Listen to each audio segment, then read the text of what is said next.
Good morning, everybody. Please take your seats as soon as possible. We are ready to start.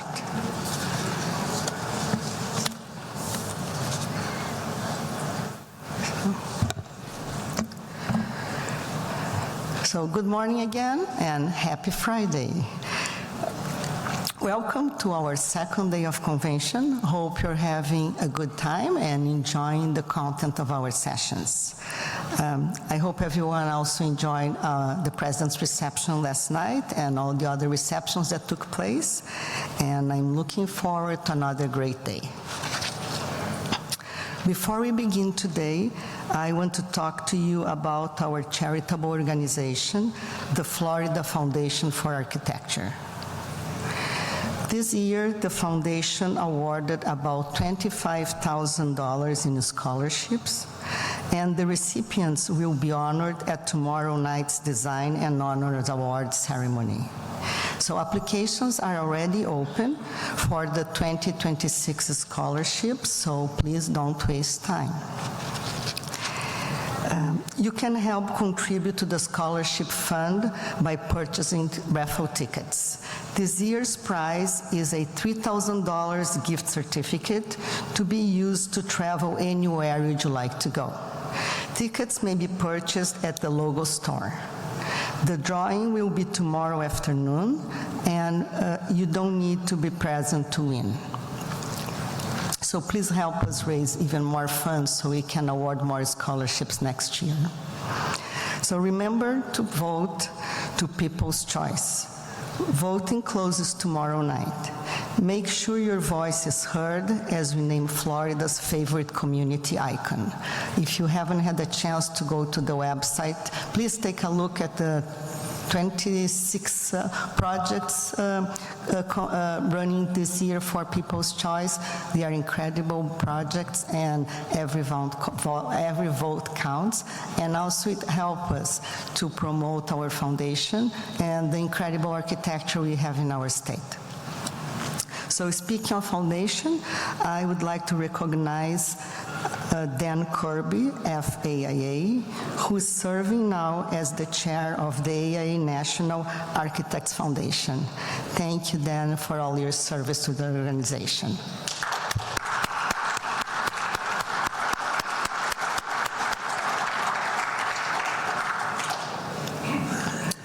So now let's go to today's keynote. Neil Leach is an architect and professor at Florida International University. He has also taught at the Architecture Association, Harvard, Columbia, Cornell, and SciArc. He's the co-founder of Digital Futures, an online educational platform, and a former researcher for NASA, where he developed 3D printing technologies for the Moon and Mars. He has published over 50 books. The two most recently are Architecture in the Age of Artificial Intelligence, an introduction to AI for architects, and the second one, Interactive Design and Machine Hallucinations, Architecture and AI. Please, Neil, join me at the podium.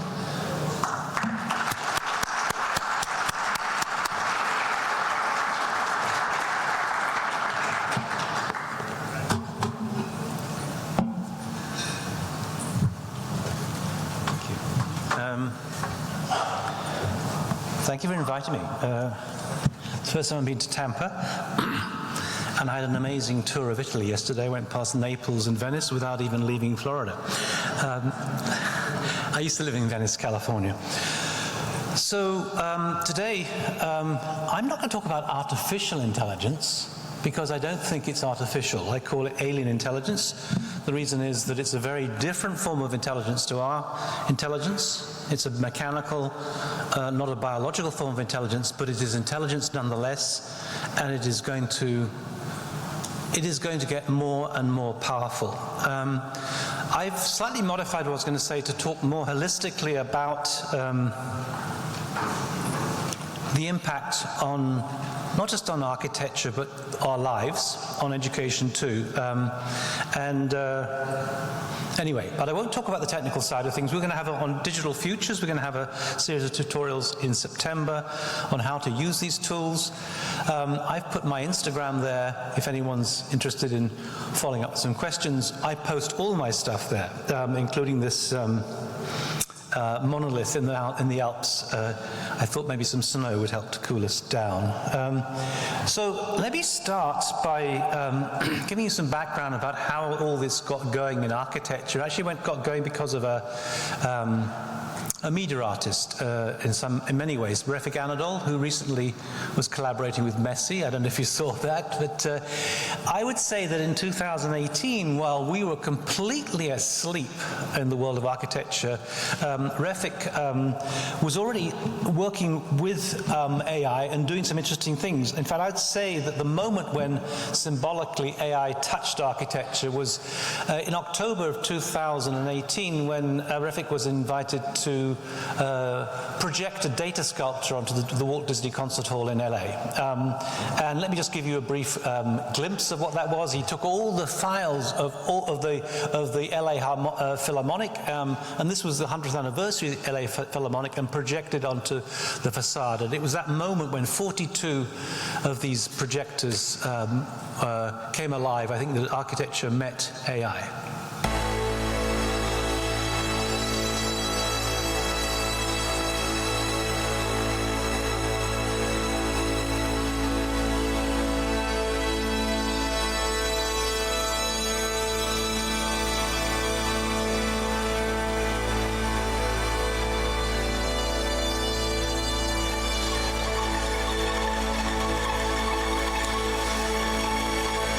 Anyway, meanwhile in architecture, we were all asleep. In 2019, I teamed up with Zaha Hadid Architects and with Refik Anadol and several others, and proposed to curate the British Pavilion at the Venice Biennale about AI and architecture. We got nowhere. We were not even shortlisted. 2019, nobody was thinking about AI and architecture. What we'd actually proposed to do was to generate images of buildings. Refik decided to do that anyway, so he got a hold of as many images he could of the work of Zaha Hadid and fed them into his computer, and using a GAN began to generate what I think was the first ever architectural design, shall we say, generated using GANs. There's a particular technique that we were using at the time, very laborious, very slow. You had to be a computational genius to do it, but nonetheless, this was the beginning. And eventually, even though Zaha herself, of course, tragically died in 2016 in Miami, even though she was not around, we were able to produce a kind of image that looked like it might have been designed by Zaha, and that went on the front cover of the first book in English on AI and architecture that came out in December 2021. Meanwhile, there was other work that was going on. This is the work of Daniel Bolojan for Kort Pimmelblau. Daniel is a professor at FAU, Florida Atlantic University, and he was working on another version of GANs,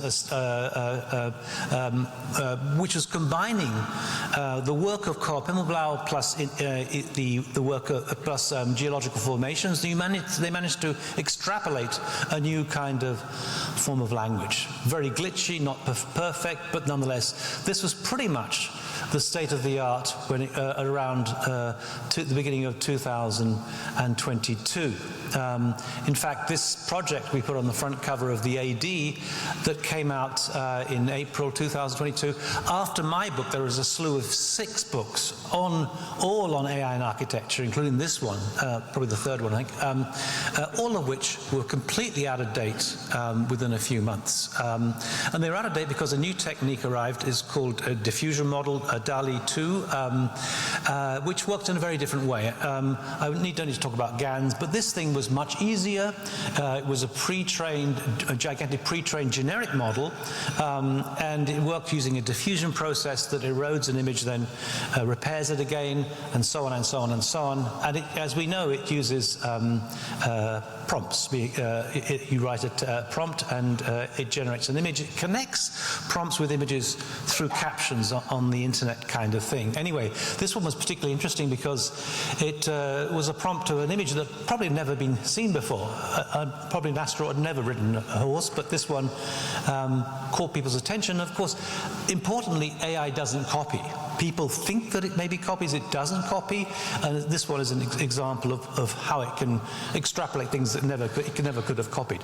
I was talking about these things in the Architectural Association in a lecture in May of 2022, saying, when are architects going to wake up to this? And there was a voice in the audience, and it was Patrick Schumacher from Zaha Hadid Architects, and he said, we already have. We already have. And unbeknown to me and anyone else in the audience, he'd been collaborating with Refik Anadol on the use of DALL-E. OpenAI had given Refik access to the tool to try it out, and you can see a much better images coming out. This is much easier to use, the resolution is much better, and so on and so on. It really was a revolution, and forget GANs, it was now all about diffusion models, Midjourney being the particular model that most people in architecture, I think, use. It gives a sense of 3D, it gives a sense of materiality, but it's not 3D. Nonetheless, this is probably well, I'm sure that many of you have been using this tool and this technique. Now, I think in some ways there's a problem here because most people think that Midjourney is AI. It's simply an application of AI. It's not AI.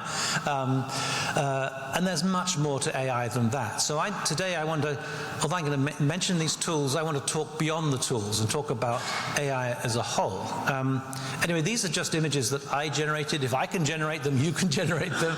I'm just going to use them as a backdrop. I think that basically Midjourney is entirely superficial. I don't think it's the future of AI in architecture. These things are just 2D, and one image doesn't relate to the next. It's very problematic. Nonetheless, I do think there's something quite extraordinary about how these images are generated. Anyway, just to give you some impression about what my view is of AI, every day I am more and more amazed by AI, and every day I am more and more terrified by AI. And today it's going to be a bit of a roller coaster. And I want to talk about both the positive and the negative sides of AI. It's not that AI is evil in any way. In fact, AI doesn't belong to the world of meaning. It doesn't really know what evil is as such. But rather, it's so capable. It's so capable. And it's the real danger, I think, comes out of its own capabilities. In a sense, it's a tool. It's a learning tool, but it's just a tool. And it really depends on who uses it and for what. I can use a knife to go and to cut up my vegetables, or I can use a knife to murder you. But don't blame the knife, and don't blame AI. But I think what we need to do is really wake up to the possibilities of AI. And in a nutshell, what I want to suggest today is what we need to do as a profession is to be aware of this. What we need to do is to design not another building, but another way of operating. We need to redesign our profession for the age of AI. It's not that it's obvious how we should do it at all. It's not obvious. But at the same time, I think once you're aware of a problem, once you're aware of the issues, it becomes a different sort of issue. It's one that you are no longer trapped by, but one with which you can begin to deal. Anyway, following on from these text to images, we then, in fact, last year, we moved into text to video, and these things are just improving day by day. It's astonishing what you can do using text to video. So I'm just going to show you a few examples of the kind of text to video that I've been doing. More recently, VO3 has come out, which includes voice and sound and so on. It is absolutely remarkable, and I think these are changing the landscape of architecture. So the first video I want to show you is one from the Venice Biennale, let's say pavilions in the Venice Biennale, that was generated using Runway.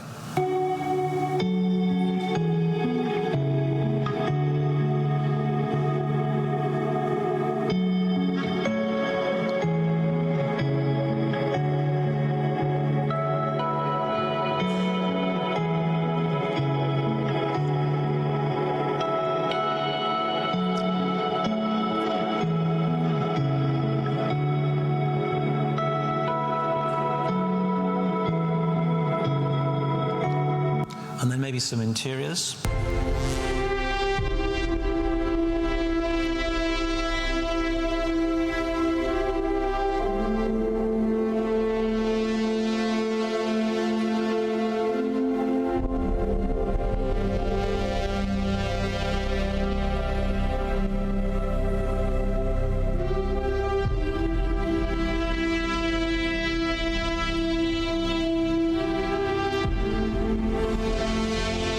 And you can also design other things. This is Sora, OpenAI's Sora, and it's for a series of, I guess you call them hats.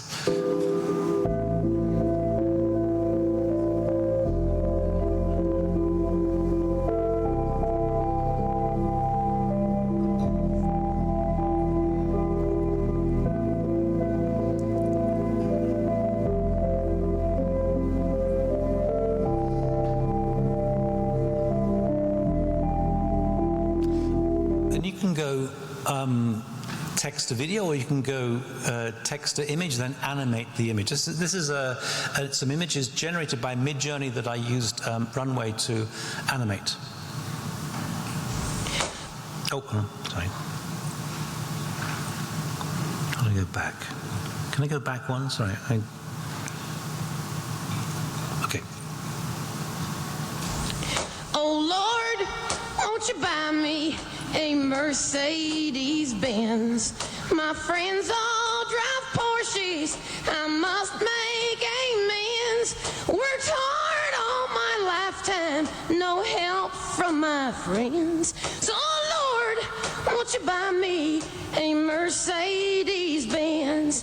Oh Lord. So that's a bit terrifying, right? Because I'm not a car designer. If I can do that, that suggests that car designers can do architecture. I'm obsessed by Blade Runner. So this is my recent, from 2 weeks ago, videos of Blade Runner.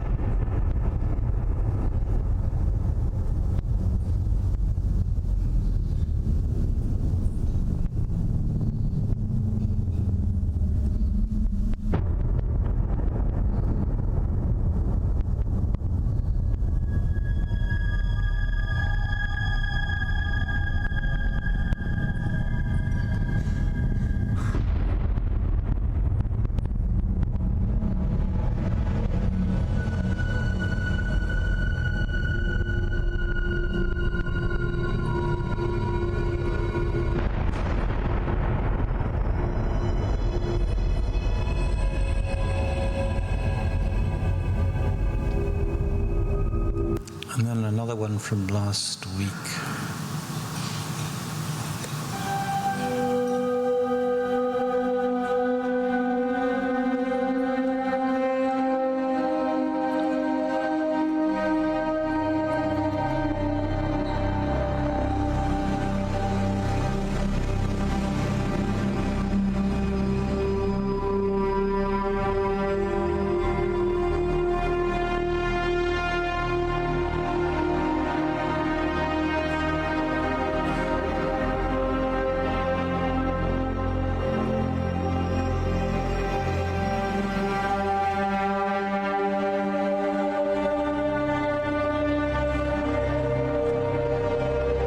And if that's too somber, I added ballerina dancing in the sky to the prompt for Blade Runner. This is what came out. This is a bit less scary. We're walking in the air.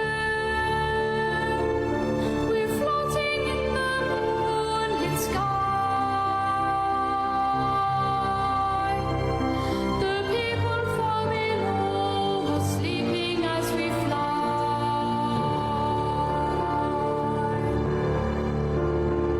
I'm holding very tight. I'm riding in the midnight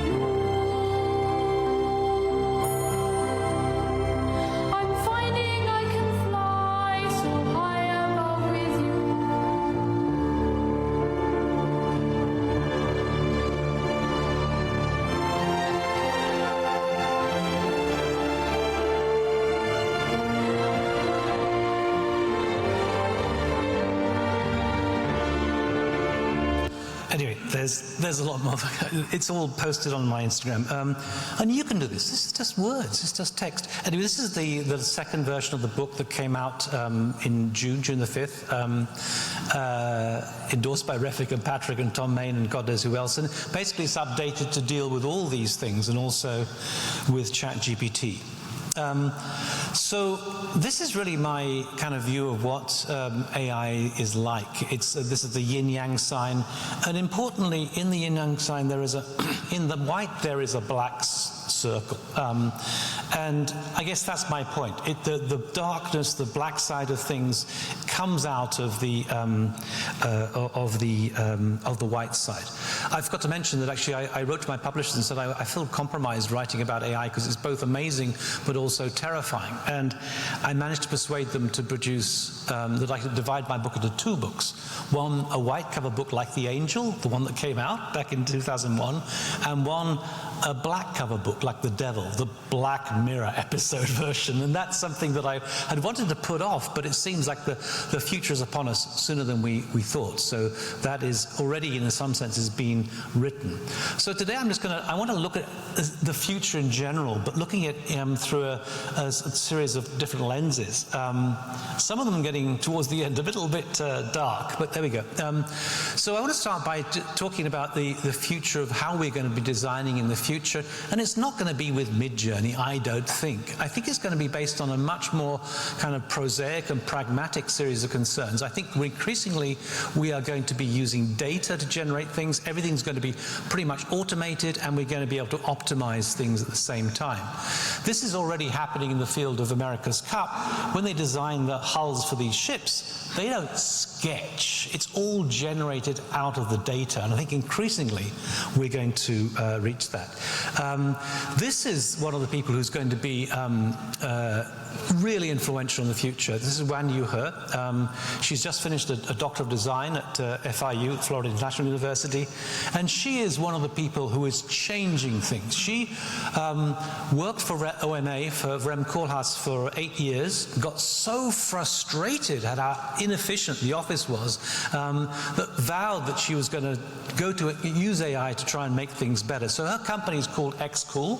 XCool means X-Koolhaas. This T-shirt I'm wearing is also the CCTV building in Beijing. And she, I think, is going to do more than Autodesk. I think Autodesk is a bit sort of hidebound. It's a big corporate company, not very nimble. What they're doing, I think, they're going to do to Autodesk what SpaceX did to NASA, I think, but who knows. And just to give you a glimpse, this is not what you're going to see on the screen, but it's a presentation, a glimpse of what I'm talking about. This is a competition they won against 200 other architects about 3 years ago for a cultural center in China, and it was all generated by AI, totally generated by AI. It's the first ever building to be constructed using generative AI. You see that block there that's gradually being eroded. What's happening? This is a process of optimization. They're looking here at wind comfort, and they're breaking down the form to try and find the optimal form. And as we discover, the optimal form is not rectilinear at all, but actually it looks more like the work of Frank Gehry. There are many ways in which they used AI in this particular project, but suffice it to say, it's now being constructed. Whether or not you like the project doesn't matter. The point is, this is the first generative AI ever to have been constructed, and it is very significant from that point of view. And some of the tools out there, you've probably been using them in the office. Infrared actually, Theodoros Galanis is also on the Doctor of Design program. He helped to develop infrared. And this is to do with environmental concerns. It's what they call a surrogate model, and it's used to speed up the process. Foster and Partners use surrogate models throughout in order to speed the process up of design. It's not just environmental concerns. We also have structural concerns. This is the work of Mike Shee. His company's called Amoeba. He's based in Melbourne, Australia, professor at RMIT. And basically, AI is going to be generating everything according to all of these concerns, optimizing, keeping track of cost, all these things, and so on. I'm actually doing a book right now, this week I should be wrapping it up, called The AI Design Revolution, in which Theodore and who I knew her taking part, also Daniel Bolajan.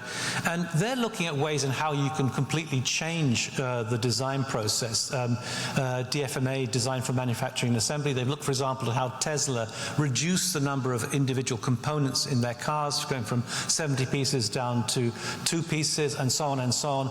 And what they're doing is trying to streamline and make everything far more efficient. What you're going to get in the future is something that's going to, at the moment, if you work for let's say for Zaha Hadid Architects, you might start off with Midjourney, brainstorming ideas, then you go into Maya, then you go into Rhino, then you go into BIM, and so on and so on. These are all discrete different platforms. It's going to be in one single pipeline in the future, and everything is going to be built into it. Building regulations, planning constraints, and so on and so on and so on.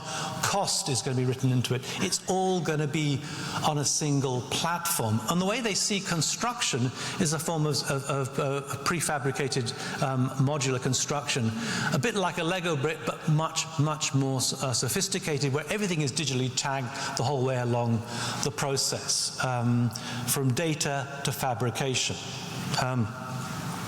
What's clear is that already, and this is from a few years ago when before Space Maker was bought up by Autodesk, already clients are beginning to ask for this. Why are they going to ask for it? Because they can guarantee the return on their investment. They can, AI can be much more clear, precise, it can optimize things, and so on and so on and so on. It's obvious why developers, why clients want their architects to use AI. At the same time, some of them are saying, well, hold on a second, if AI is doing it all for you, doing all the work for you, then why should I pay you so many fees? That's a bigger question. In fact, one of my doctoral design candidates right now, Lorena Knesevitz, who works for Gensler in Miami, is looking at this question. You should get her next year to come and talk. She's amazing. And she's basically saying, we've got to be able to justify our fees. We've got to justify what is the value that we offer in this world today. And it seems to me we've really got to pay attention to this. We've really got to pay attention to this. And as I mentioned, we've got to design not another building but our profession and find a way of operating in this new landscape. So the future of our cities, what will other cities of the future look like? Will they look like something out of the Jetsons, completely sci-fi, completely otherworldly? Or will they look pretty much like the cities of today, with some Waymos driving around, with all the buildings retrofitted with all the latest technology and all the traffic controlled by AI? In Miami, they're already doing this. This is my view. This is LA, where I lived until October. The cities of the future are not going to look much different. There are going to be a few new buildings, sure, but basically the informational systems will be brought in to run our cities and to make them more efficient. In 2009, I published an issue of Architectural Design on digital cities. All the architects were giving me their vision of what the city of the future would look like, including this image on the front cover of the Zaha Hadid architect's proposal for Istanbul. I've just been to Istanbul, and believe me, this doesn't exist, right? And all the architects were thinking it's all about style and form and so on. The best essay in the entire article was by a guy called Benjamin Bratton, who wrote an article called iPhone City. And his logic was very straightforward. The iPhone has changed our city and the way we use our city more than any architect will. Informational systems are what are going to change the way that we operate. And now there are many companies, the most advanced, I think, being CityBrain in China, that are using AI to optimize the traffic, to reduce jams, and especially, and when there's an accident, they can locate the accident before it even gets reported. They can send emergency vehicles there, and so on and so on. This is something that I think is an ongoing story. The same question really goes for architecture. What will the future of architecture look like? It's clear already that just as cities are they're using digital twins with real-time feedback to using AI to sort out traffic, the same is happening with buildings. People are using digital twins to optimize the performance of buildings. And paradoxically, if I had to point towards what I think is the most advanced building that we have at the moment, it would probably be this one. Ali Malkawi's research lab at Harvard GSD, where I used to teach, where they basically retrofitted a traditional building with all these sensors, and they're using a digital brain to optimize the performance of that building. The future of architecture doesn't depend on form, it depends on informational processes, on using AI. And if I were to give you one example of it, it would be something like this. Mario Carpo keeps on saying, well, what does the architecture of big data look like? What does the architecture of AI look like? It doesn't look like anything different. Now, if you look at an Uber car, does it look any different to an ordinary car? No, because it is an ordinary car. It just, the information is processed in a radically different way. That's how our future is going to be controlled, through informational systems. So now we come to the future of work, and they're both sides. There's a white side and there's a black side. Let's start with the good news, shall we say.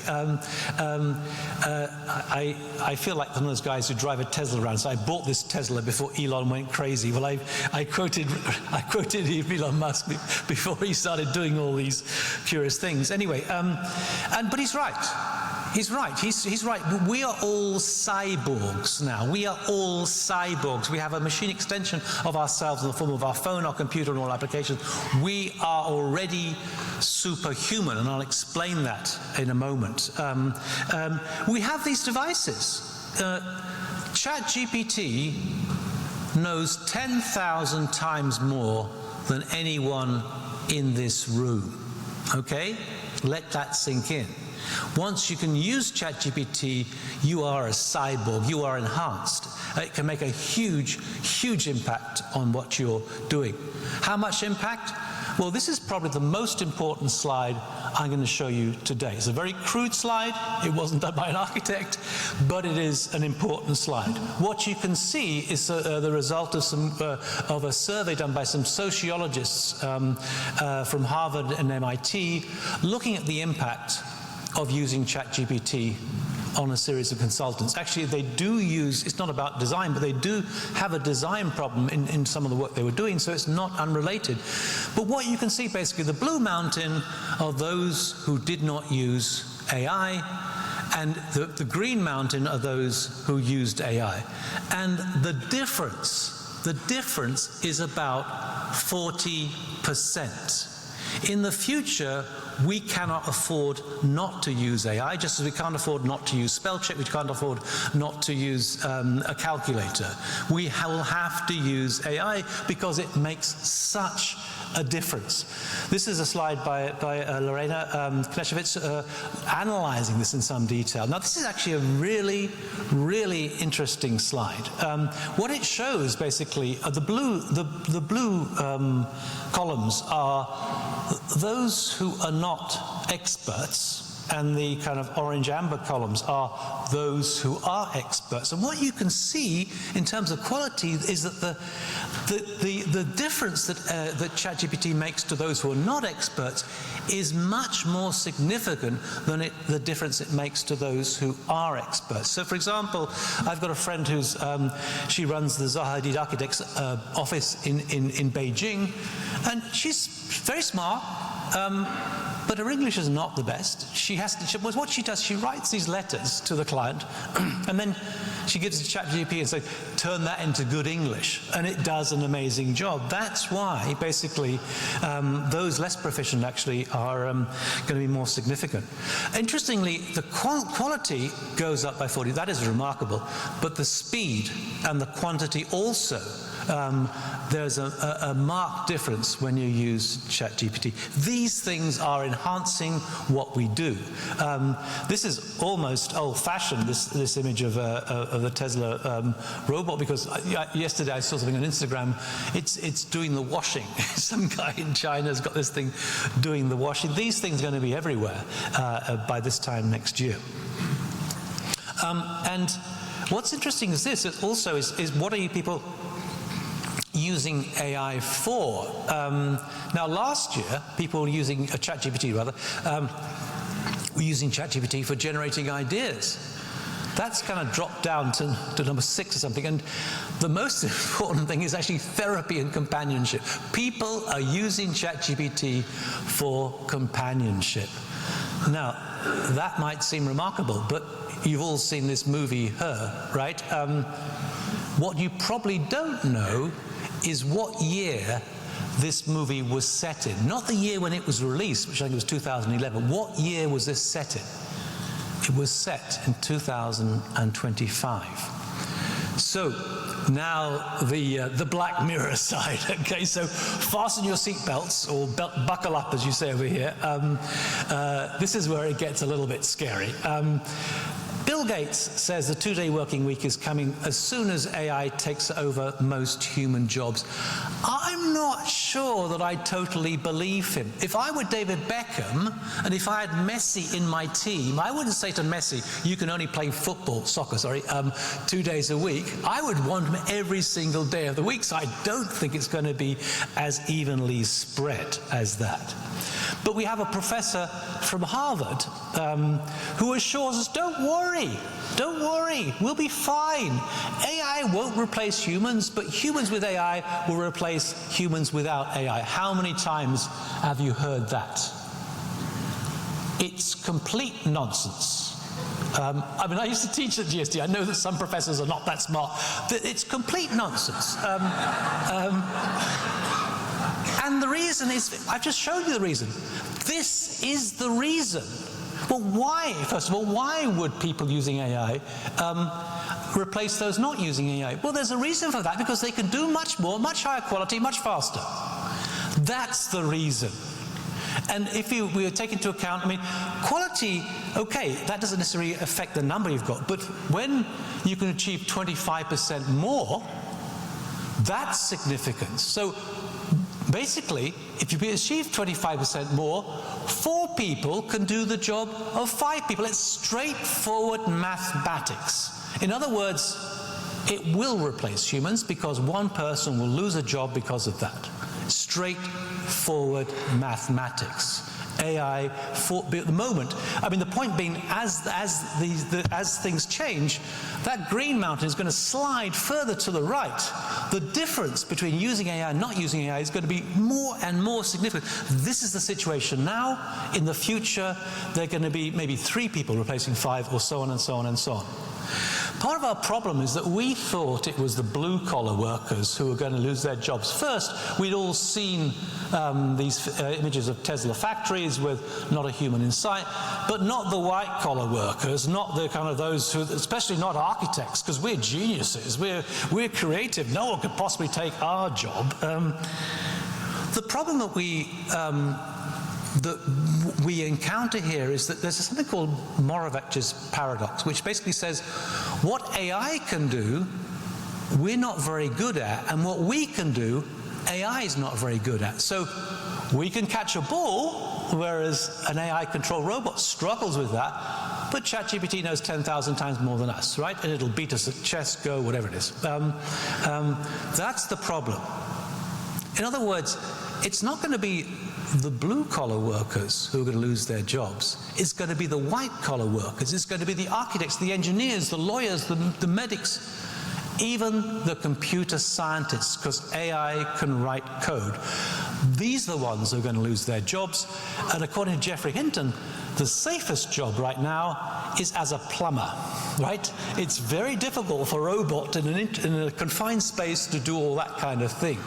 So maybe we should all teaching our students of architecture to do plumbing instead of architecture. Now, this is a bit terrifying. I came across this 3 days ago. Actually, it's people like me who write books who are in trouble, right? I'm not number 5 on the list there. Writers and authors facing the chopping block fairly soon. It used to be telemarketers who were at the top, but somehow they've been displaced and we're more vulnerable. I completely agree with this. About 5 months ago, I was writing something and I used the latest version of ChatGPT and I used DeepSeek, and I wrote something and I was thinking, oh, fantastic, well done, Neil, that was so well expressed. And I thought, let me just check and see what DeepSeek and ChatGPT did. And lo and behold, they'd picked up on things I'd missed out on. I thought, oh, that's a bit embarrassing. And when I looked at the text, there was nothing wrong with the text. The spelling was perfect, the grammar was perfect. I thought, I'm redundant now. It'll take maybe 10 years for people to realize, but now they've just published it. I think they'll probably realize that sooner. We don't need writers. We don't need writers. And surprisingly, actually, it doesn't. They haven't got plumbers on the top of the list. These are the jobs that are most safe, anyway. And actually, we shouldn't be too cocky about the fact we can catch bulls and things and AI can't, because Optimus has learned how to catch. What's happening now in the world of architecture is that, some people are really taking advantage of this. They're doing incredible things. They're seeing a new horizon of opportunities. And these small AI-led practices are really making huge inroads. This is Guvench Ozil, who was on the left-hand side, who teaches at UCLA and has his own practice with 4 people working for him. They're taking on Gensler, taking on some of the big boys. And they can do it with a small team for a fraction of the cost. Tim Fu.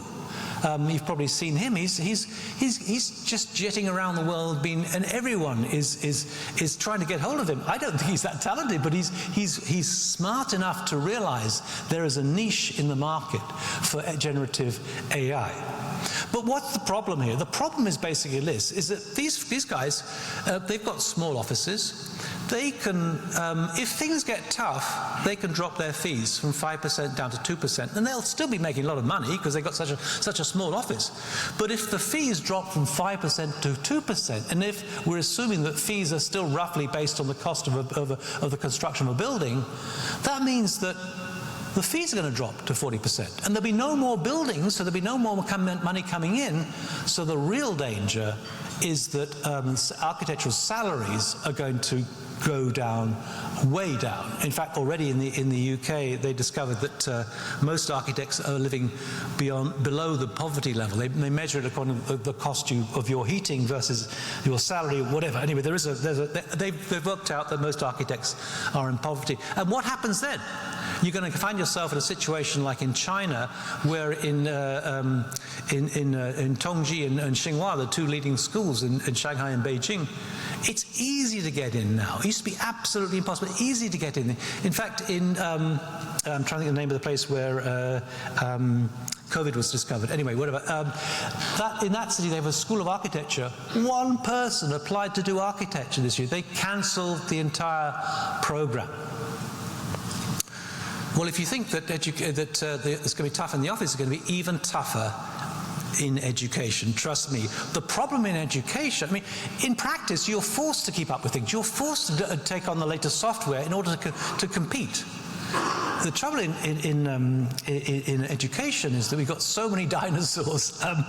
There's a famous case of a professor, right, who, when he first started teaching, he would pack out the auditorium. It's absolutely jam-packed. And then towards the end of his career, there were only 6 people in the front row. And he said, I don't understand what's going on here. I'm teaching exactly the same material that I used to. That's precisely the problem. People who did PhDs on Le Corbusier 30 years ago still talking about Le Corbusier. But the problem is this. Bill Gates says AI will replace doctors and teachers within 10 years. Well, not professors with PhDs, because we're not medical doctors and we're not teachers, right? We're safe. Well, yeah. And I think this is a Sora-generated video of a student of architecture walking into a very mysterious and misty place. I mean, the challenge is this, basically: how do we prepare students of architecture for a future when we don't even know what that future is? Do we even need to have so many students of architecture? And do we need to teach them for 5 years when AI is doing all the work? There are many questions, and this is not a conference on education, but let me just simply show you a couple of videos that will really get this point across. I did the whole project using GPT 4.1 and Midjourney, and Prof didn't even realize. Wow. Could you see his face?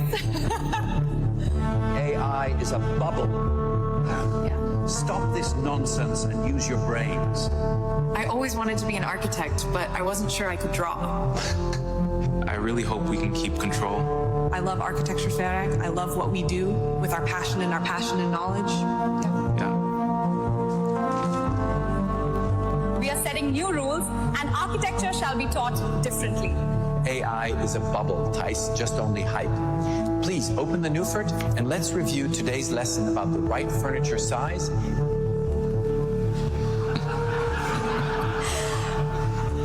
have no future.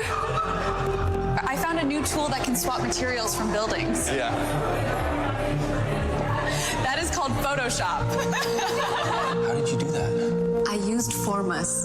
AI, so much control. You should try. Whether you want to accept it or not, embrace the change. Now we can focus on the human side of Architecture Pride, shedding old prejudices and outdated views. It's a new era, but it demands strong foundations. Our talent and architectural judgment won't be replaced by AI, but maybe most people won't appreciate it. We need to move fast. Now, I design beyond my limits. It's such an amazing time to learn architecture. You will not only be part of a revolution, you will set the rules of the game for the next decades. That was produced by Carlos Banyon, who teaches in Singapore and is part of our Digital Futures AI tutorials in September. Hands up those who realize that was completely generated by AI. VO3, right? I haven't even got my hands on that yet. Now, I've realized, I teach a course on the theory of AI at FIU, and I realized some time ago that there's no point setting essays anymore because it'll all be written by ChatGPT. So what I do with my students, I say, okay, I want you to use AI as much as possible and use it, make a video, and use it to make a critical commentary on the world. Now, this last December, I was blown away by one particular project by two students from FIU. And what they did basically, they used AI to generate a discussion between an interview by Joe Rogan with Elon Musk. And they'd fed into the system the entire manuscript of my new book. And what you get basically, and this is astonishing, you get Joe Rogan and Elon Musk talking about the future of AI, referring to my book. This is crazy. If they do this now, what's going to happen December of this year? Okay, here we go.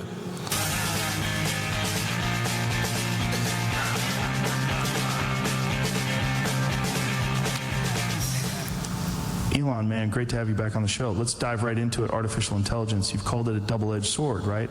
A potential savior, but also humanity's demon. What's your perspective now? Thanks, Joe. Yes, I've said we're summoning the demon, but it's more nuanced. AI is already transforming everything. Take how Neil Leach describes it. AI isn't just about robots. It's an invisible force in our daily lives, controlling algorithms that feed us ads, and even runs our phones.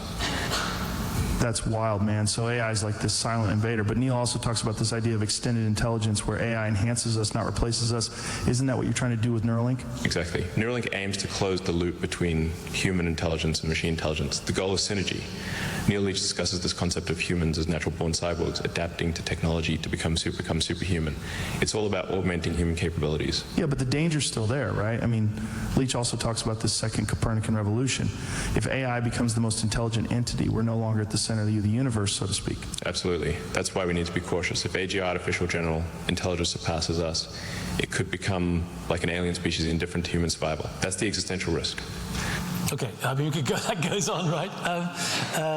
So I want to just kind of just trace back some of the events that I think the writing was on the wall a long time ago and we weren't paying attention. This was 1997 when IBM's Deep Blue took on Garry Kasparov at chess. Nobody thought Garry Kasparov was going to lose. He was one of the greatest chess players of all time. But lose he did. And this is what he said afterwards. We just have to understand that everything that we know how to do, machines will eventually do better than us. Except architecture, of course. No machines could ever do architecture.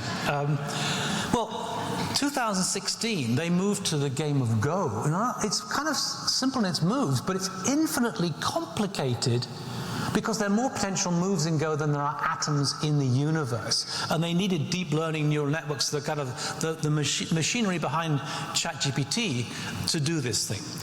And this is Lisa Doll on the right-hand side, who was the kind of Garry Kasparov of the game of Go. And something happened in that match that made people suddenly pay attention, especially in the Go-playing nations in China, Korea, and Japan.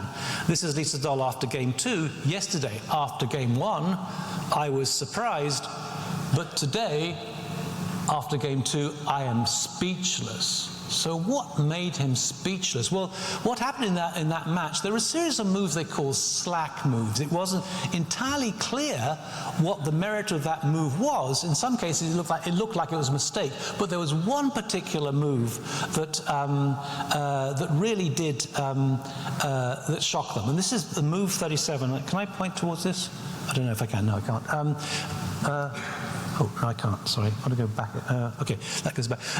So anyway, if you see, there's one black stone with a circle, a circle in the middle of it, halfway up on the right-hand side. Everyone thought it was a mistake.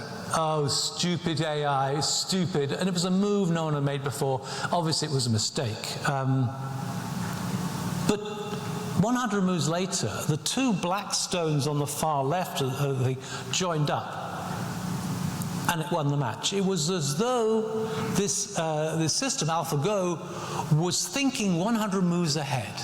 Everyone was astonished. Even the commentators were taken aback by this. The Google team was talking about is this kind of evaluation value? That's a very surprising move. I thought it was a mistake. He thought it was a mistake, but it was no mistake.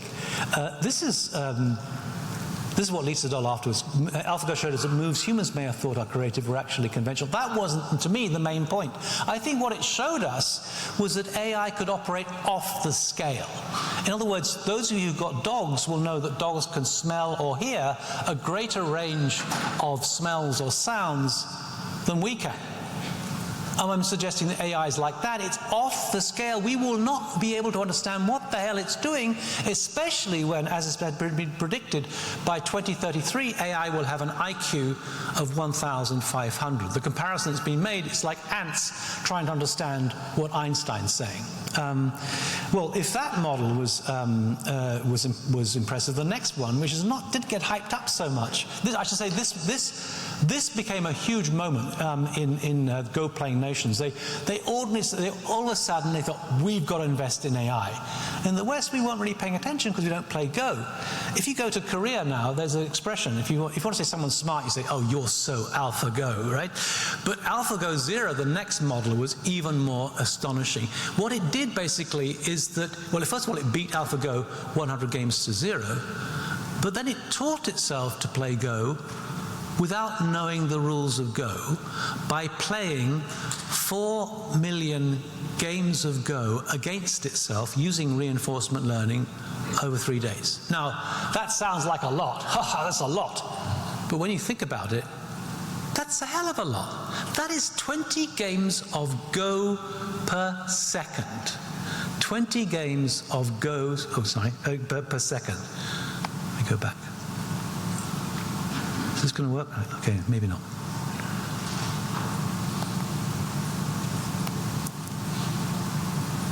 Yeah, this is okay. This is a hummingbird. I used to live in the other Venice. This is a admittedly slowed up video of a hummingbird beating its wings, probably about 3 beats per second. Imagine 7 times that. 20 games of Go per second. It's beyond our comprehension. I don't think we were paying attention to those things. I don't think we were paying attention. Anyway, behind the DeepMind is a company in London now acquired by Google who were behind AlphaGo. Their intention was not just to win games of Go. Their intention was to learn basic principles and then to apply them to the world of science. And last year, Demis Hassabis, in the middle there, who is the CEO of DeepMind, got a Nobel Prize for chemistry because they had used AlphaFold, their version, for predicting the structure of proteins, and it was just astonishing what it could do. Now, I think we weren't paying attention to all those things. The writing was on the wall. Now, one thing about this, which is amazing, let me just say, I forgot to mention this. You know, I don't know if you know the story about ChatGPT, but OpenAI, it was launched on the 30th of November, 2022. On the 1st of November, they had no intention of releasing anything. They were working on GPT-4, and it was still spewing out hate speech. The reason why it spews out hate speech is it's trained on human data, and it's our hate speech, right? And you've got to manually got to erase all that before you can launch it.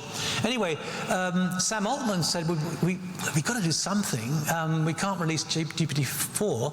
So on the 15th of November, they decided, Sam Altman said, okay, we're going to go ahead. We're going to take GPT 3.5, and we're going to wrap it up with a user interface, and we're going to produce what we could call a chatterbox, which is now called a chatbot. And they did it, and the way the terms, the way they describe it was amazing. They said, "This is no big deal. We just want to test out the market. It's an internal research preview," and of course, it exploded. It exploded. And for weeks afterwards, there were memes going around the office. Internal research preview, huh? Anyway, the point being, all of a sudden, it started to do things a bit like AlphaGo Zero. It wasn't trained to do. It started learning to write code. It started to learn to translate. Nobody had taught it to do these things. And this became slightly unnerving. These are referred to as emerging capabilities. And what happens that, well, I should say that the GPT and all these things, that they're T refers to transformer. I won't go into that, but these are called large language models. Most architects haven't got a clue what that means, but these are the things that are transforming absolutely everything right now. Large, they're not large, they're gigantic. They're trained on trillions of bits of information and billions of parameters. And what's so surprising or disturbing, shall we say, about them is that they're computationally not so sophisticated. They have about 200 lines of code. But the more data on which you train them, the more they start doing these crazy things like writing code and translating language. These are the emergent capabilities. So what happened basically, there was a letter that was issued by the Future of Life Institute, Max Tegmark, MIT, and a few others, wrote this letter saying, please slow down. We've got to stop producing any of these large language models bigger than GPT-4 until we know what the hell's going on. And everybody signed it, including Elon Musk. Chances of that succeeding were, of course, zero. It's a bit like asking the leader in the Olympic marathon to slow down. Of course that person won't slow down because the competitors will catch up. And as Geoffrey Hinton, the other Nobel Prize winner, said, well, once you've got Microsoft and Google competing against each other hammer and tongs, of course neither party is going to slow down. So what happened? It was a complete flop. And Elon Musk himself jumped ship into the opposite camp, and now he's all in trying to make this supercomputer, well, he's made it, right, called Colossus. And everyone is obsessed by superintelligence now. If I were to sum up the situation right now, it's a bit like we're on a runaway train with no brakes, getting faster and faster. Yuval Harari is concerned about this. He thinks that AI has hacked the operating system of human beings. It's learned how to write. And once you can write, you have an incredible power because you can persuade other people to do things. At least that's what he said back in 2023. Well, I think it's learned how to design. I don't know who's been using Midjourney here, but my prompts are about 70 words long. They're full of information about lighting conditions, about the quality of the resolution, and so on and so on and so on. But the actual architectural description is minimal. For this particular project, I said ultra-contemporary apartment block in Hong Kong. Well, you've got these tower blocks in the background, it's like Hong Kong. But I didn't say what materials, what form, what shape, anything. Midjourney designed it all. Or this one, ultra-contemporary bar in the Austrian Alps. Midjourney, I mean, it does the job of an architect and also a landscape architect because it can design the Alps as well. Now, this is going to be the most terrifying video you'll see all day. But I'm not going to apologize for this. This is why, in the end, Harari was right. Once you can write, you have enormous power because you can persuade other people to do things for you. There was an experiment when OpenAI developed GPT-4, like 2 years ago. They wanted to test what can this thing do. So they gave it a task to solve CAPTCHA puzzles. The CAPTCHA puzzles, like when you go online and you want to access your bank or whatever, and they have this riddle that you have to solve, an image that you have to say what are the twisted words and then letters to make sure you are not a robot. GPT-4 could not solve the CAPTCHA. But what GPT-4 did, it accessed TaskRabbit, which is an online site where you can hire humans to do different things for you. And it asked a human to solve the CAPTCHA for it. Now, the human got suspicious. The human asked, why do you need somebody to solve CAPTCHA for you? Are you a robot? It asked directly, are you a robot? And GPT-4 answered, no, I'm not a robot. I have a vision impairment, which is why I can't solve the CAPTCHA, so I need your help. So, I mean, what's happening here is that GPT-4 is going through all the data and seeing what the most effective strategy is and what humans would do and doing that. It's not lying, it's just doing what we would do. And, you know, we can catch it out now, right? We can see, we spotted you, right? But when it's got an IQ of 1,500, will we be able to spot it? So I want to just mention this about the future. AGI, Elon Musk mentioned this in his thing. There's this term, artificial general intelligence, which is when basically AI matches basically the average intelligence of human beings at different tasks and things. Then we go for this thing called the singularity, which is a Ray Kurzweil coin, which is an explosion of knowledge. Eventually we get to a thing called artificial superintelligence, where AI surpasses Einstein. And that's the point of no return. It starts developing, redesigning other AI, and we're out of the picture. I think, well, first of all, there are some, Blaze is one of the guys, we had him on Digital Futures, who thinks we're already there. We're already at AGI. And his point is this, is that, and he makes an analogy with the plane. Now, a bird flies, so does a plane. They fly in different ways. A bird is a biological way of flying and a plane has a mechanical way of flying, but they both fly. And he applies that analogy also to AI. The brain is a form of biological intelligence. AI is a form of mechanical intelligence. Completely different, but potentially hugely superior. That's why I don't call it artificial intelligence. It is intelligence. I use the term alien just to try and stop us anthropomorphizing it. It is something that is radically different, but potentially much, much better than I. Anyway, Blaze also says that once the Wright brothers have got the plane to take off in the first time, the rest is history. I personally think this discussion about AGI and ASI is a bit kind of odd because we are judging AI on our terms. Is it as smart as us? Is it going to do what we can do? Well, what would AI think of us? What would ChatGPT think of us? I mean, a bunch of incredibly slow morons, I think, anyway. Anyway, I want to just kind of wrap this up. I want to just point out, so just to repeat, what we need to do right now is not to design another building, but to design the very future of architecture, of the profession and also the education.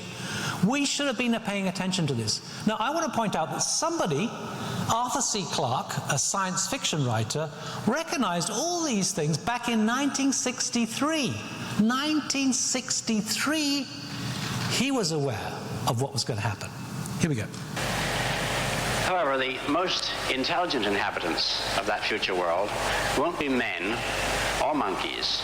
They'll be machines, the remote descendants of today's computers. Now, the present-day electronic brains are complete morons, but this will not be true in another generation. They will start to think, and eventually they will completely outthink their makers. Is this depressing? I don't see why it should be. We superseded the Cro-Magnon and Neanderthal men, and we presume we're an improvement. I think we should regard it as a privilege to be stepping stones to higher things. I suspect that organic or biological evolution has about come to its end, and we are now at the beginning of inorganic or mechanical evolution, which will be thousands of times swifter. But don't panic. I don't know if you were brought up with Hitchhiker's Guide to the Galaxy, but this is the message on the back of the book. And there were many things in the Hitchhiker's Guide that are absolutely spot on in terms of predictions. The reason why I don't think we should panic is this. The future is going to be different. We are going to have amazing advances in science. I'm sure they're going to solve cancer pretty soon. It's going to be incredible what people are going to be able to do. Unbelievable. It's going to be an incredible world. Offices will shrink. Offices will shrink. There is no doubt about it. Offices will shrink. But it will become our new normal. That will become our new normal. Now, there are many occasions, and we will forget what it was like in 2025. What was it like? Just as I've forgotten what it was like before we had these iPhones. I can't remember how it was to get around London when all we had was an A to Z of London, a book to get round. It's just lost in the mists of the past. And so too in the future, we'll forget what it was like in 2025. Our new normal will be offices that will shrink and incredible technological advances. If I could give you just one example of what I'm talking about, it would be this. If 40 years ago, someone had said to me, Neil, in 40 years' time, most marriages would end in divorce, I would think, oh my God, it's the end of civilization. What's going to happen? What's going to happen? Well, most marriages do end in divorce these days, certainly in the States, and we're quite okay with it. So I'm going to finish on a very British note. Keep calm and carry on.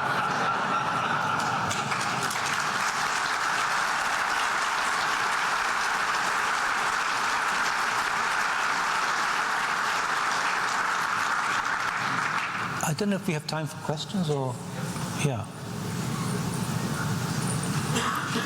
Do we have a roving mic or something? Or? Yeah.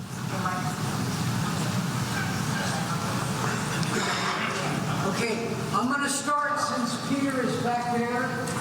Peter is like AIA Tampa Bay pastor, past president. But listen, I got to ask you, why do we care so much about like being scared of AI when our clients don't understand it, right? Like we're not going to tell our clients to like go all in because the past, the old school is, hand sketch it on the spot with a roll of Beaumont and trace, but then all of a sudden we inundate them with AI. It scares the hell out of our clients. Okay? Well, okay. So I don't know about Tampa, right? The offices that I cover in my book are Zaha Hadid Architects, Korb Himmelblau, and Foster and Partners. That's not the case in London. It is not the case in London. Clients in London are absolutely obsessed by this. And there were two approaches. I mean, I showed you the Korb Himmelblau. They try and take their existing work and they kind of use AI to reconfigure it. I'm not sure that's necessarily a good thing. Zaha Hadid Architects, they're using Midjourney to go and do various things. There are other techniques as well.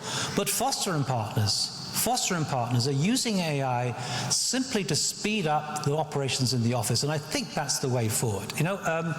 And so I don't know. All I can say is Rem Koolhaas is paying attention to Wan Yu-he now.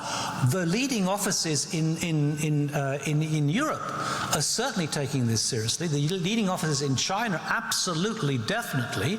And it's going to come here soon. And maybe the client doesn't know that yet. But my experience has been slightly different, actually. When I was teaching in the Bauhaus, I had students we were working computationally, and students who would do these things, and they produce these kind of animated videos on their computer screens. They go along to a future employer to go and see if they get some work, and the CEO would say, wow, that's incredible. I don't know how the hell you do it, but I want that here. So there are different approaches, and of course there's going to be huge resistance to this. Huge resistance to this, you know. Just as people like to ride bikes when they could use a car, whatever, there's going to be huge resistance. There's going to be a counter-reaction, most definitely. But, you know, eventually that's going to disappear. I studied at the University of Cambridge, and we had a professor there who banned computers from the studio. Banned computers. They were just coming in at that stage. So the smart students would do it on the computer, and they'd do a fuzzy overlay, drawing by hand, to pretend it was done by hand, right? The bad students did it all by hand, and they were unemployable, because offices in London back in 1991, when it was, 98, 89, would only take people who could use computers. So, you know, the writing's on the wall, and eventually that's going to, I think, it's going to spread. I'm pretty sure. But anyway, there will be resistances, there will be people who are doing it another way. That is a great answer. Thank you. Thank you. Hello? Hi. Hi. Over here. Okay, yeah. Hi. Hi, my name is Adriana. I'm with David Corbin Architects. Thank you for a great presentation. I really appreciate how you went through the whole history of AI, and throughout the presentation, I couldn't help but also think about where we are right now and how technology has already affected our lifestyle, and how architecture, how we have designed our cities have affected our life, you know? And one of the things that us as humans, we struggle, like in the US and around the world, really is like the whole loneliness pandemic, and how, you know, technology and the way we've designed our cities in a way has had an infringement on our fulfillment as humans. And what does scare me a little bit about AI is how it can also infringe on our free will, you know, because it's going to be able to make decisions better than us, and it's going to be able to achieve things better than us, therefore infringing on our fulfillment, because the only way we humans achieve fulfillment is through struggle, and then implementing what we learn in our everyday lives, you know?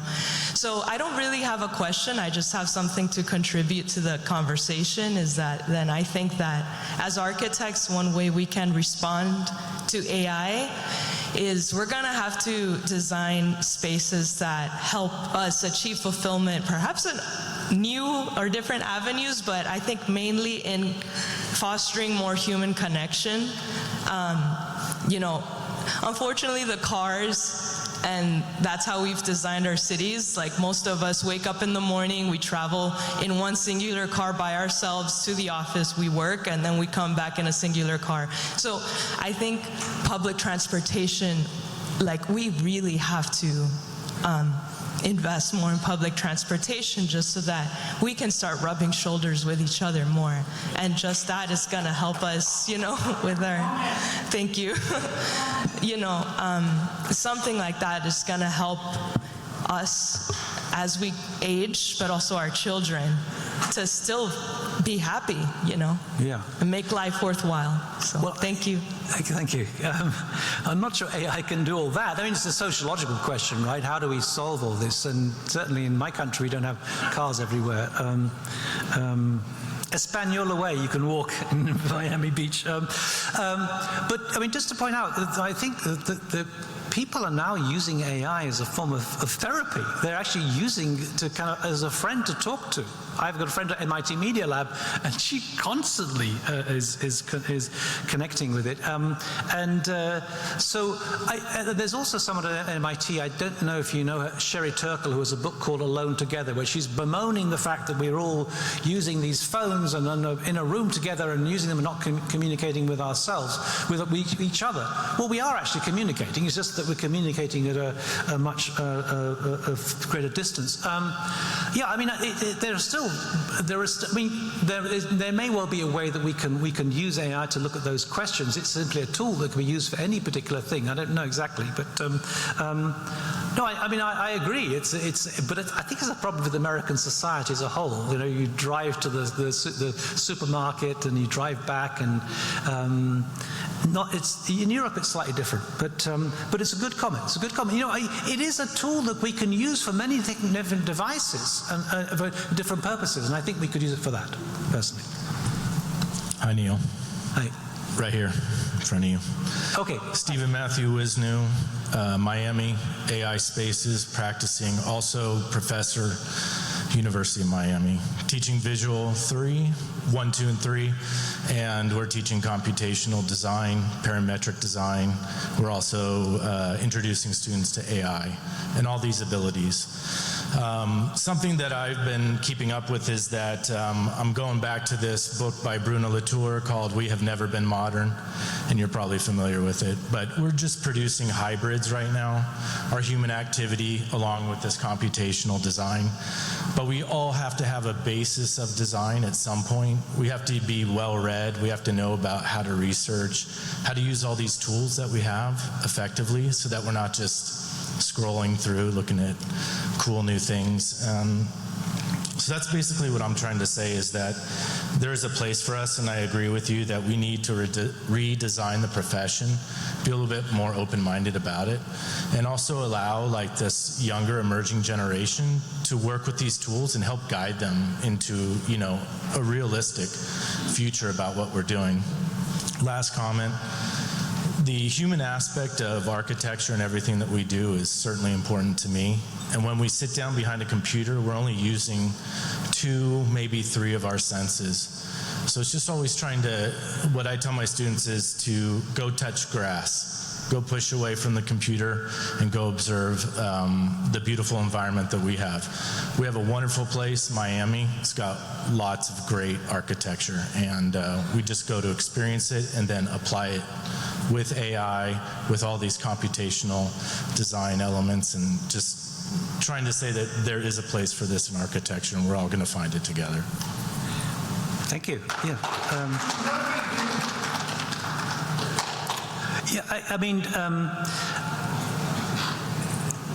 I completely understand your viewpoint. I used to win 2 prizes at school: the art prize and the handwriting prize. I can't even read my own handwriting now. It's difficult to know quite what to do. I have some colleagues at FAU that I'm collaborating with Joseph Choma on a new book on AI, architecture education in the age of AI, and Aditi Mokopoulou at IAC in Barcelona. And they're doing AI from the first year onwards. They've got some very, very talented individuals teaching there, including Daniel Bolajan. There was another colleague who's actually just about to leave called Shemaine Youssef, who did a PhD in AI in Texas, and now she's going back to Texas. But she's got a 6-year-old kid who is scripting in Python now. And I think we've got to recognize that is the new landscape. It's not that it precludes all these other things, it just becomes a new medium through which we operate. And you know, I don't think it dumbs us down. It's just a new way of operating. So you know, Prince Charles, you probably know, a while back was criticizing architecture, and he would criticize the present generation of students as a kind of Beavis and Butter generation who can't watch a movie from the beginning to the end. Well, I guess that the world moves on, you know, and some skills we don't need so much. We don't need to add up because we've got calculators. We've got spell check to correct our spelling, so maybe we don't need to do those so much. But the important thing is to recognize the new kind of skills that are emerging. I mean, Douglas Rushkoff talks about this. He says that, you know, there's in Children of Chaos, he says, but you know, this young generation, they can multitask. They can do all these things that now King Charles, can't do. And I think that's important to be open to that possibility that actually there could be new forms of engagement that are doing that. I was just the last few days I was at MIT in the media lab and looking at some of the work they're doing on simulated emotions, simulated empathy, simulated all these things, and they're using robotic fabrication and new AI techniques to generate that. So I'm a bit more optimistic, but of course we have these nature is amazing, and I will say that even the people who I know are most computational, Cristiano Ciccato, who's the lead kind of BIM guy at Zaha Hadid Architects, his wife had a kid. He said, listen, there's something that's just, no, a kid being born is way beyond any of this computational stuff, and I would agree. I just think that we need to be adaptive and to be alert to these things and move and shift and mutate in order to stay relevant. And the whole paradigm of what it is to be an architect and what it is to be a human being, I think, is shifting and changing. We need to be alert to all that. But I understand your concerns. All right, Neil, we have one more question for you before we have to wrap up for the next session. So. Okay. Hello, my name is Peter Lagomarcin. I'm with BRPH Architects, and we started really work here doing this first space race, and we're working now on a lot of federal projects in the second space race. And I'm not sure a lot of people know, but probably those that are doing military work or government work for the U.S. at least understand that in order for us to use AI, we need to have a completely isolated and separate server where we run our software, and then we run our other stuff, and it's not allowed to integrate. In fact, there's a federal penalty of $1 million per offense if you have any project on the same server, so you're not allowed to run it. They don't want it, so the government does recognize, you know, the dark side of the yin-yang thing. What have you heard about other firms? I'm not sure what they do in Britain, but like in America, have you heard of any other firms and how they've separated the work and how they've achieved that workflow? What are they doing? So I could ask you, did you say you're working on space projects? Yeah. Yes. Mostly military stuff, but some space stuff, yes. Yeah, I mean, okay. So I worked for NASA on 2 projects and I produced an AD on space architecture 2014. I'm out of touch with that now. I don't know what's going on. But just as an aside, I think what we're seeing is a new space race already in terms of AI. If you look at AI and compare it to the space race, first of all, it has its origins in the Second World War. Alan Turing was producing the computers and things in order to crack the Nazi Enigma code. At the same time, Werner von Braun was producing rockets that actually eventually led to the Jupiter rocket that took us, or Saturn rocket that took the Apollo 11 to the moon. So they were, and then they actually were, AI and space race started at the same time. The term AI was coined for an event in 1956, and of course in 1957 was the Sputnik moment when the Soviets sent Sputnik into space, then the dog, and then Yuri Gagarin, and so on, and NASA was formed. So they actually have, it's kind of interesting. They referred to the AlphaGo moment as the Sputnik moment for Go-playing nations, for sure. In fact, I think the real Sputnik moment was when DeepSeek showed up to ChatGPT. It was kind of interesting because America had pretty much slammed the door shut, or so it thought, on the Chinese by forbidding the sale of advanced chips to China. But somehow, whatever. So I absolutely, totally think that we're in a new space race at the moment. And I gave a paper on that recently, and whatever. It is interesting. It's not the Soviets. it's the Chinese, but there's very similar things that are going on. In terms of security, I don't know. I'm not an expert on those things. I'm sure that you have to be very careful with your servers. I think there's a whole bunch of things to do with kind of alignment and so on of AI that we need to sort of pay attention to.